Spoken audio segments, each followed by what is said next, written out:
Hi everyone, today we are discussing about the purchase info record. This is also called as PIR in SAP. Actually today we're going to discuss what is this purchase info record and how we're going to assign the number ranges for the purchase info record. Okay, all those things we're going to check it today. And first thing is, what is purchase info record? First we have to understand what is PIR. Okay, the basic the purchase info record, it contains the information about a specific material or the service purchased or availed from a specific vendor. Like a vendor is there and a particular material is there. Okay, that is going to give the linkage between these two. Linkage in the sense how much material we have purchased and what is the cost of a particular material. Okay, once it's going to maintain the PIR, that particular amount will be shown in the purchase order. Okay, and one important concept we need to understand. Okay, concept in the sense, one important parameter we need to see over here is whatever the data you maintained at the material master. Okay, the data is maintained at the material master will going to show in the purchase requisition. Okay, purchase requisition. But whatever the data you will going to maintain at the PIR, that is purchase info record, it will going to show at the purchase order. While creating the purchase order, whatever the data it will going to fetch automatically, that will be fetching from the PIR only. And whatever the data it is fetching from while doing the PR, that will be from the material master. We need to remember this point. Okay, very important point. And the information saved in the PIR is used as the data for creating the POs. That is what the one important point. Okay, and what is this PIR contains? Okay, PIR contains the details of the material, price, delivery date, vendor information, and over delivery, under delivery, standard quantity, minimum quantity. Okay, all these things the PIR will be containing. We're going to see. Okay, and even this PIR is going to serve as a source of information. Okay, by providing the consistent data, whatever the data we want to have, everything is going to provide it to us for particular material and the vendor. Okay, we'll just jump into the SAP and we'll just go through what is it all about the PIR. First we'll just check the consultant activities. Okay, so for looking at the consultant activity, just go to the SPRO, then IMG, go to material management. Here in the purchasing.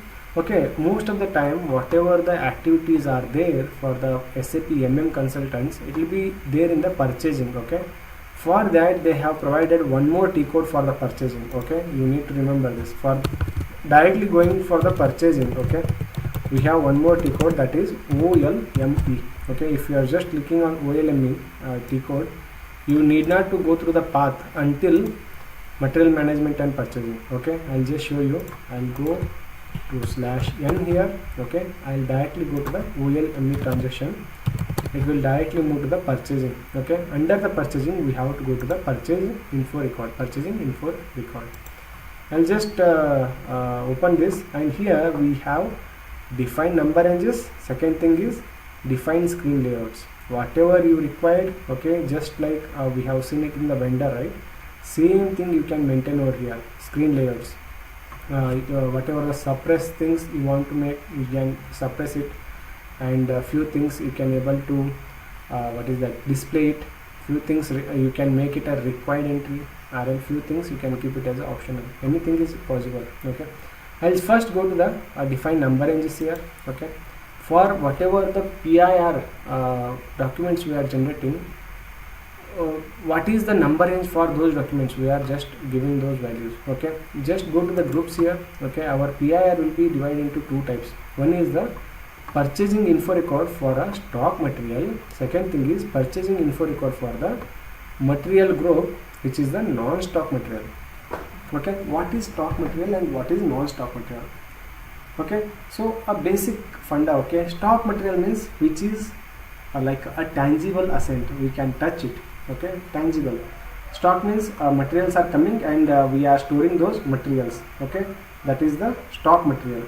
And what is non-stock material? Non-stock material is nothing but services. Okay, whatever the services will be taking from the different vendors, that will be coming under the non-stock materials. And here also we can just check this box. Okay, you can edit over here whatever the number ranges they have provided. You can ignore this and you can provide the new number range, that is possible here. And you can delete these number ranges as well as you can create the new one, that is also possible. What I will do, I will just remain the number ranges as it is. Okay, I don't want to touch them. For the stock materials, you can just observe here the number ranges are starting from 53 followed by some zeros to 53 followed by some 9s. Okay, and now the number range is going on this one 5885, and our external number range, it is the second one. Okay, if you want to give the external number range, you can give it through this one. Okay, but this one is our internal number range. The system is going to automatically take the next number, okay, within this number range. And these are my purchase info record details. Okay, whatever the number is, if you want to set, you can able to set it over here. Next thing is this, I'll just, okay, here is one more thing. Here is the interval. You can see the 4 number ranges it is maintained over here. You can create any number ranges. Okay, you can just delete some and you can enter a new number range, that is also possible. You can able to do it. So I am not going to touch that. And next thing is the define screen layout. Okay, here also like ME11, this is the key code for creation of the purchase info record. If I just go over here, see GR control, basic data, reference data. I'll just go into the basic data. Here again you can see some required entries there, optional entries there, and some displays there. Here vendor, material, purchasing or client category, like that they have given. So whatever the entries, if you required, no, you can make it as a required entry. The entries whatever you required or not required, you don't know, means you can keep it as an optional entry. And few things you can just keep it as a display. They will not be editable. Okay, they will be just in the display mode only. So wherever you go, like what are the different fields you can see over here, no, conditions also you can able to do the same thing. Okay, same things are given over here. Okay, here they have given the net price as a required entry. We'll say just see. Okay, where you, whenever we're going to come across the net price, we have to provide that, then only we're going to move further, or else we can't. Okay, like if whatever the required entries are there, they are must. Okay, we should enter, then only we'll move. And in the quantities also you can see order unit is required, base unit of measure is required, and what is that standard purchase order quantity is required. Okay, so they have made them the required entries. Other things they have made it optional. We'll just see them. Okay, so only these are the two important things what we're going to do it in the number ranges we're going to define, and define screen layout we're going to define at the consultant activity. Okay, other things we're not going to do much. And wherever it is necessary, like some requirements are there through the client level, that one we're going to check it. Okay, some price, defined price history and all we're going to maintain at that particular time. But as of now, okay, it is not at all required. So as it is a basic level of configurations what we are doing now. Okay, so here what we can do is I'll directly go to the creation of the purchase info record. So we can go through the path as well as we have the T code for that. First we're going to go through the path only. Again I have to in the SAP menu I have to go through the logistics, under that material management, then the purchasing, master data. Okay, these things I'll just remove. Okay, here master data it is already selected, and in this we have to go to the info record, that is purchase info record only. Okay, these are the important T codes for us. M11, 12, 13, 14, okay, and 15 flag for deletion is there. And list display for purchase info records, ME1L, ME1M, ME1A, like that we will going to see all the different list displays over here. Okay, just type ME11 over here, or else double click on this. Okay, I means double clicking, you have seen it already. I'll just go here, ME11. Okay, click enter. See, this is the recent vendor, whatever the vendor we have created, no, that one is appearing to us. And material, I'll just remove it. Okay, this is for some other company. Okay, and this is some other plant. I'll just put LT01. One more important question, okay, please note it down. One more important question. What is the important question? What is the prerequisite for creation of the purchase info record? Prerequisite, okay, I will just type it over here.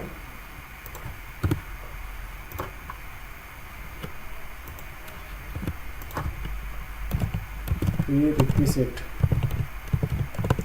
for PIR, okay. What is the prerequisite? Here you can see this is the answer: material, purchase organization, plant and vendor, okay.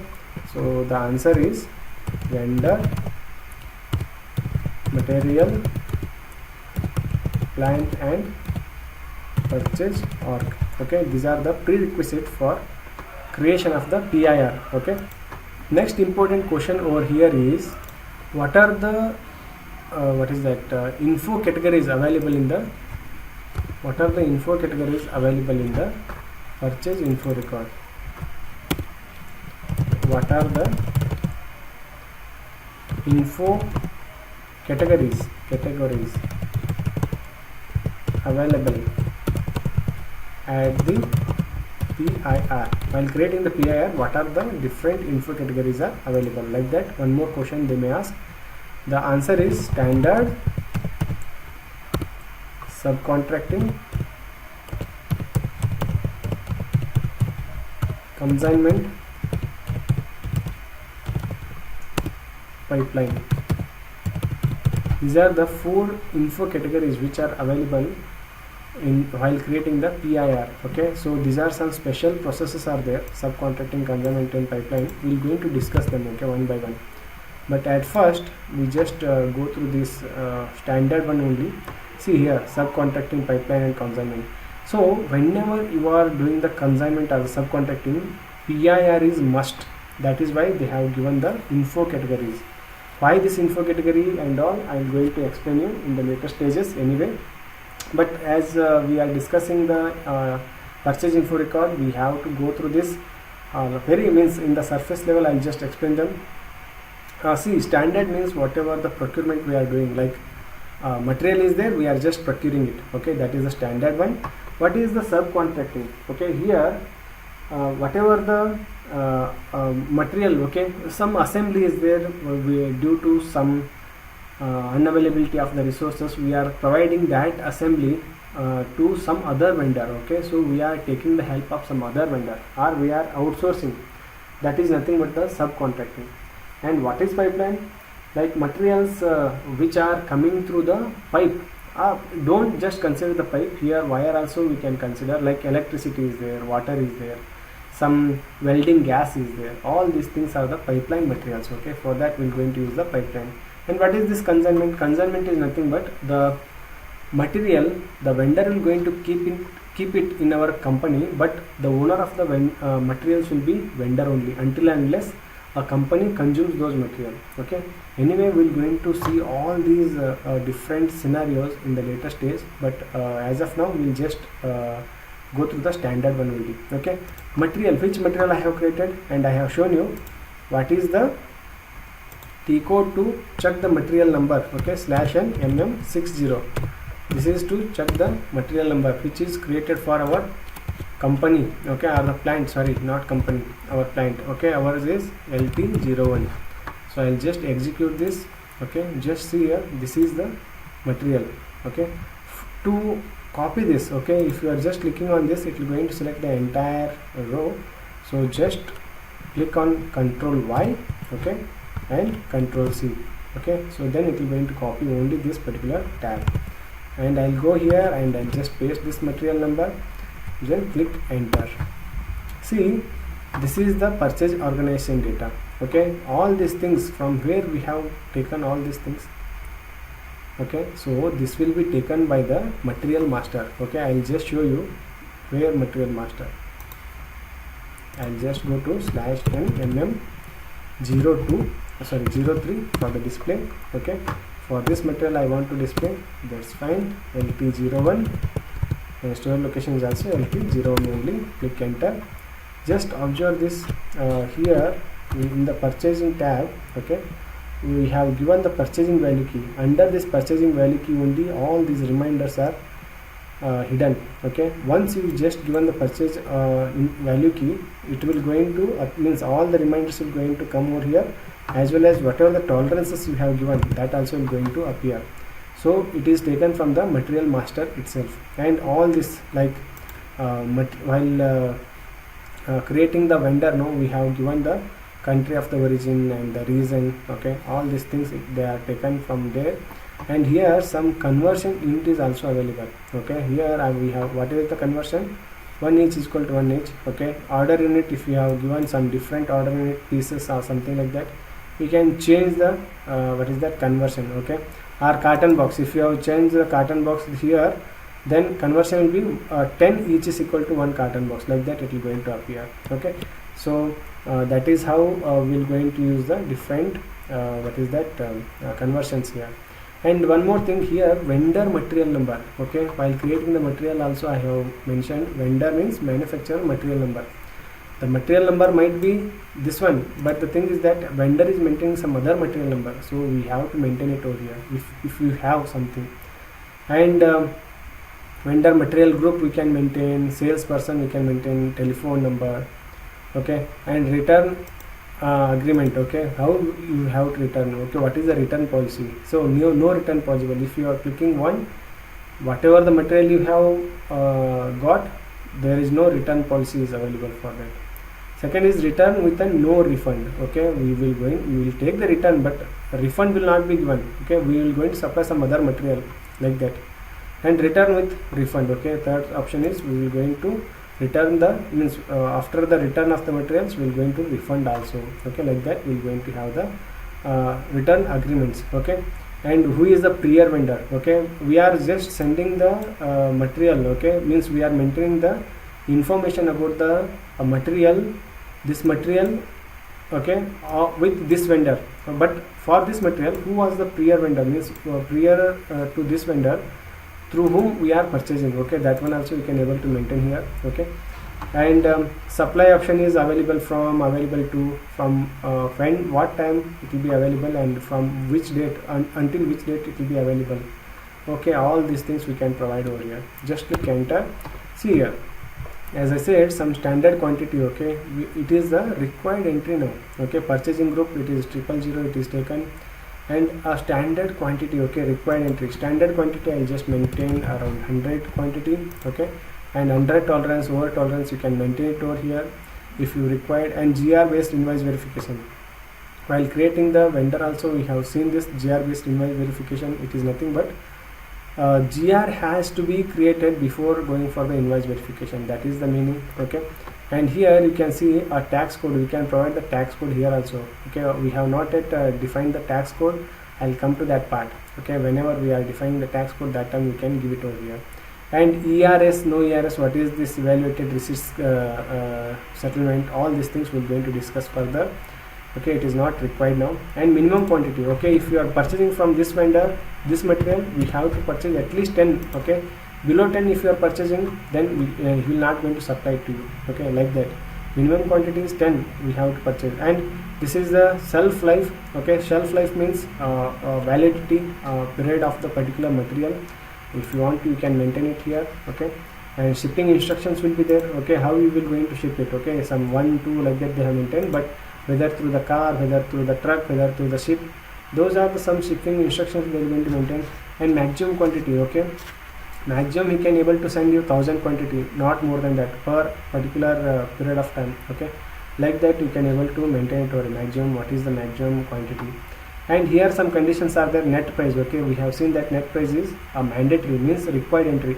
So net price I am going to maintain 20 rupees as of now. Okay, so we'll just maintain it. Okay, or else we'll just maintain 30 rupees. We'll just see what we have maintained here. Okay, in the material we have maintained 20 rupees. Okay, just observe this. Okay, while creating the PR, the material value will be taken from the material master while creating the purchase requisition, but while creating the purchase order, this 30 rupees will going to take over there. Okay, so these things you can observe easily. So here net price per material I have maintained 30 rupees in the PIR, but in the material master it is 20 rupees. Okay, So Incoterms, if you want, you can maintain it here, or else it is not required. Just click enter, and here some quotations is there and quotation from is there. Okay, so this is like from which date you are sending this quotation, like that the meaning. Okay, and if you want, you can just provide this thing, or else just click enter, and here you can give certain notes also. Info record note. Okay, you need to provide me the proper quantity, whatever the quantity we have ordered. No, that one you can, you must provide, like quantity should be as per the specification, we can able to maintain. And in the purchase order text, we can maintain like PO quantity to be honored, like whatever the order we have given, that is, means only that much of quantity you need to provide. Okay, not below, not less, not more. So like that we can provide some kind of instructions to the vendor. Okay, so I'll just click enter. So here is the end of the purchase info record. I'll just save it. See, this is the number range what we have created. Okay, so 53 some 0000588850. Okay, this is the purchase info record. And here I have not given any number, so that the system is creating this particular number. If we have given the external number range, no, then we would have given some 54 range is there. No, we have given the we have chosen the internal number range, so the system is automatically taking this number range. Okay, now what we will do, okay, we have created the purchase info record. Now we want to change something, means we will just go here, and whatever the data we have provided is available, just click enter. Okay, it will be like if you want to change something, you can able to change it. See, this is the standard quantity. I'll just maintain 200 if you want. Okay, some changes we will be making, just save it. Okay, so the info record is changed. Okay, next we can have the display of the info record. Just see what are the different changes we have done. Okay, only 200 I have made it here in the standard quantity. Okay, apart from that, everything is looking good. Okay, nothing is I have changed, and whatever the display changes are there, you can able to see it over here. So info category 0 they have provided. Hi 0, it is a standard one. Okay, we have made the standard only. Okay, so not others. We'll just click execute this thing. Okay, this is our info category number, this is my purchasing organization, this is my plant. Okay, just execute this. See here in this data, what I have changed, standard purchase order quantity. Okay, earlier it was 100, now it has 200. Now it is 200, like that I have changed. Okay, the details it is going to provide it to us. And here, okay, ME1L by vendor. Okay, if you are just providing the vendor name, no, then it is going to list out all the different purchase info records which are there on that particular vendor. I'll just go and show you on this vendor. Okay, I'll just remove this purchasing group on this vendor, or you can remove these things also, it is not at all required. Only this vendor, how much ever the purchase info records are available, it will going to show us. So this is the only purchase info record which is available on this particular vendor, so it is showing it to us. Okay, this is the purchase info record. Go back, and here by material, okay, you can go through the material. Here material is the priority. On this material, whatever the PIR is there, it is going to show it to us. Okay, the same PIR it is showing. Okay, because only one PIR we have just created. And by material group, after that there are so many different what is that reports are there. Okay, you can just go through them in the later stages. So this is what it is all about, the purchase info record. Okay, purchase info record is really important whenever you are going for some special procurements. Okay, you need to maintain this purchase info record. Okay, that's it guys, and please like, share, subscribe this channel, and share it with your friends also, whoever is in need of learning SAP MM. Thank you.